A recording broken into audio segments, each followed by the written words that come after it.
Hey everyone, today I'll be sharing with you how I made my Five Nights at Freddy's 3 trailer remake. Let's start.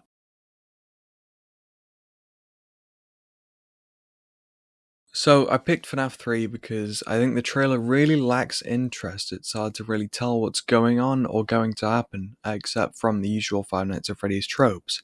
Plus it's under 1 minute of animation, which means it will likely take 2 hours or less to animate, which is normal for something a minute or under.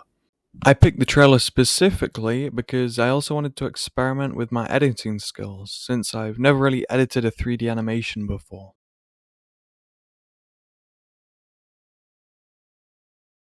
So the process was really one big test for me. I started with the first shot of Springtrap looking menacing at the camera, and I didn't want big movements in this shot, so I just moved his head, body, ears, eyes, and mouth, and I think it really paid off and helped.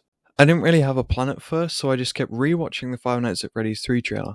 Next, I animated the Phantom Freddy scene. I didn't want to spend ages on him since he was on screen for only a couple seconds, and it was a very far shot, and with the lighting, you couldn't tell he was barely moving. Next was the 8-bit Springtrap scene. This wasn't a really big scene, but it is a reference to the various minigames in FNAF 3. All I did was flip him sideways and make him peer over the vent. I spent about 5 minutes doing this because I didn't want to animate him fully, since he had limited parts, and I didn't think it was important to the main gameplay of FNAF 3. The next scene was the vent scene. Basically, I just split Springtrap in half and moved his lower body out of frame. I positioned his arms, neck, and body, then I got to work on his face and ear animations, which probably took the most time. In fact, his legs are still in frame, just hidden behind the body, because animators like me are lazy and I like shortcuts. I didn't move them, I just let the dark lighting handle it. Speaking of lighting, I used one main light so Springtrap was visible, but still giving the effect it was very dark inside.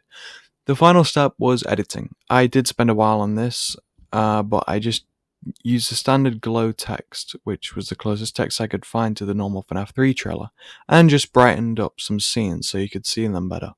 Then added some extra things, and boom, it was done.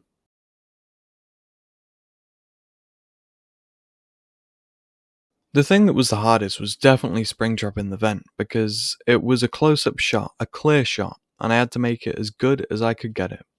The thing that took the longest was the first two videos, Springtrap at the camera and then Phantom Freddy, because I had to make them both move robotically, but Phantom Freddy's movement is plain because I didn't want to spend ages on him.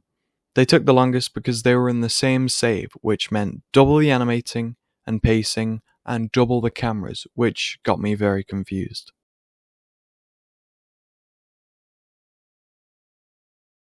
The thing I'm most proud of is probably Springtrap.